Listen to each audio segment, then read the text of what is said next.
All right, welcome to Money Never Sleeps. This is a show where we talk about anything and everything that impacts the flow of money from around the corner to around the world. And a lot of interesting things have been happening. I'm not going to talk about individual stocks. Um, it's I want to kind of pinpoint and focus on cryptocurrencies for this show.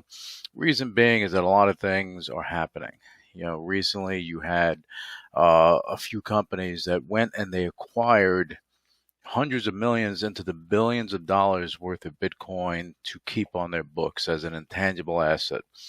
Elon Musk did it, and a few other prominents have done it. The reason why people are have a misconception. They think that, hey, they're doing this because they think it's going to go up.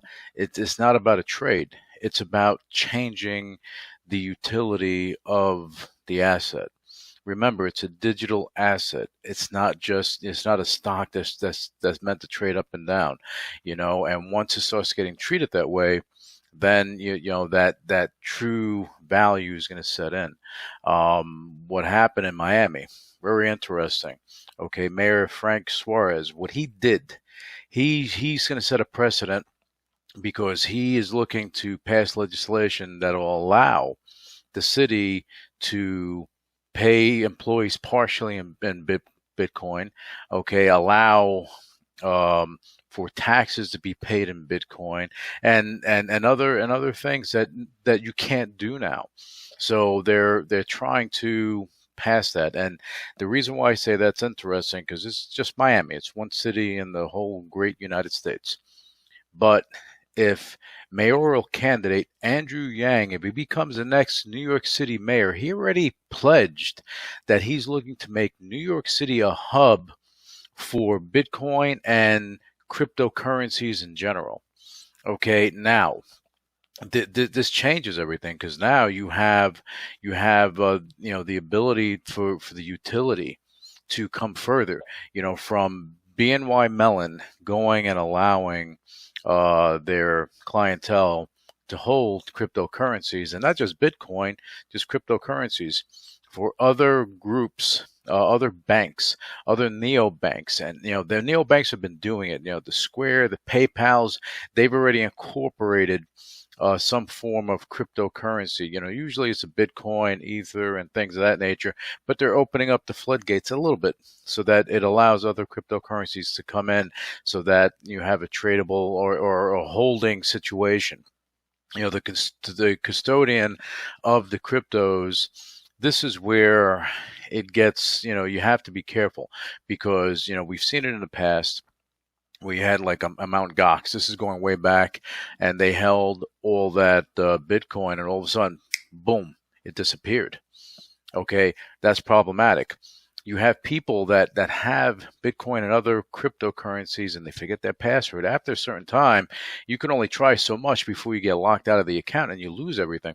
So having a custodian to handle that for you saves a lot of headache and a lot of potential issues. And because they're regulated, banks and things of that nature, they're regulated. It's a safer situation.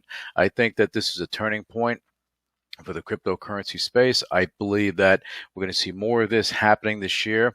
I believe that, and maybe not this year, but in a little bit of time, and I'm talking about maybe the next year or so, we're going to see other countries adopting this. They're going to start accepting it, because at the end of the day, you have your phone, your phone. That's your mobile computer, right? You can go you can go to your bank at any given time and do things there. Not everything, but you can do a majority of things. And if you have access to your crypto assets and you can go and move them around, it makes it more convenient for the individual.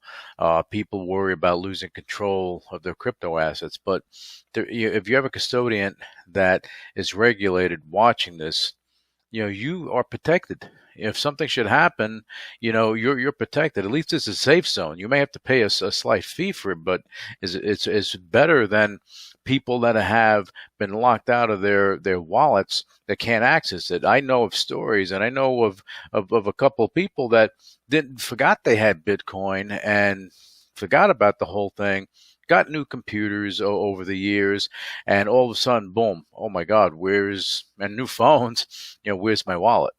Okay, and they forget the password. And now all of a sudden, if they had 5, 10, 20, 100, 1,000 Bitcoin way back when, that was worth really, a fraction, a little pillet of what it's worth today. That's, you're talking about millions and hundreds of millions to billions of dollars of lost cryptocurrencies that'll never be recovered because there's no way to get them once you get locked out. That's the reality of it. But yeah, again, I think that we're having a big turning point with cryptocurrencies, the cryptocurrency market. The ones that have utility are the ones that you should be looking at, I believe. Because at the end of the day, if something doesn't have utility, it's problematic, and I'm going to touch on this because this is important. I've been involved in the precious metals market for some time. Okay, gold, silver, things of that nature, precious commodities, right? So now gold, as pretty as it is, as beautiful as it is, in this next iteration of our lives, as everything is becoming more digital, okay, these metals, these rare metals, their value is not going to be, is not going to be what it once was. As gold spikes up and things of that nature, what's happening is that people are thinking that, okay, gold is that type of commodity that'll go and continue to rise. There was a time that gold went down. It cost more to mine the gold than the gold was worth. That time was there. That time, I feel that time's going to come back. I think that it's all overvalued. Because the bottom line is you have a bar of gold or gold coin, and you want to go and do something with it. You can't easily just go to a store and buy something. Okay, you have to actually go somewhere special to go and sell it, and you got to hope that you're getting market prices and everything else. You got to make sure that everything's right, and then you have to get currency, fiat currency for it. Or if they give you digital currency, they give you that. The bottom line is there has to be an exchange there. Same way with cryptocurrency now, but it's different because cryptocurrency, you can go and give it to someone, and if someone accepts it, they can utilize it to buy a product. People have, for a while, from and I mentioned this on the other show, from buying pizzas to going and buying cars and other stuff and buying homes. I think that we're getting there. I think that it will come to a point that you'll have even the real estate industry embracing this, and people will be accepting digital assets for that, as long as there is a form of liquidity, and with the banks getting involved and being custodians of these cryptos, that's going to be interesting, because then you may have that liquidity come in, to go and buy a car or a home or something with a digital asset, and you're able to do that. It just makes things a lot more interesting. Even with banks giving loans, you think that it wouldn't, when they go give a loan, everything, even though there's numbers floating around, everything's digital. So what's the difference? It's an asset. It's an asset that has a utility, and that can be used. And I believe we will come to that point with retail further. We will come to that point with real estate. We will come to that point with a lot of things. And these guys, like, these mayors, they're leading the charge, and that's a great thing. That's a great thing.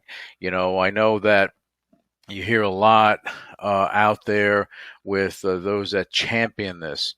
Okay, it's great to champion it, and they're going and they're laying out their views, or they're sending out a tweet and to the moon, and all this other stuff. The bottom line is, do your research, understand what you're getting involved with, and think about the bigger picture. The bigger picture is not the trade; it's what is going to happen later. All right. So this is why I wanted to talk about this area, cryptocurrency, so that people have and just from me, they have a better understanding of what could be. And you crypto enthusiasts out there, keep going. Things are changing, and those that are really that are true enthusiasts of crypto, It's not about getting a trade out of it for them to put a few bucks in their pocket. It's the possibility of changing the world in that way. And it's happening. You can't ignore it. The old guard is beginning to understand this. And the new guard is pushing it harder and harder. Okay. And so I think it's happening there.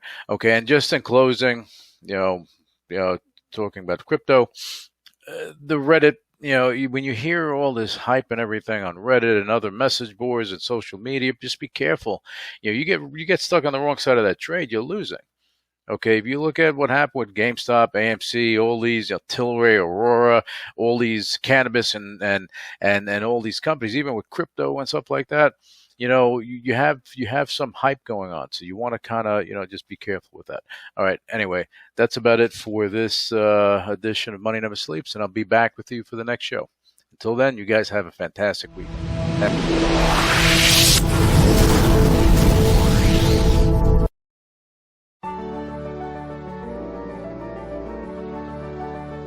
Staying connected in the world today is more important than ever.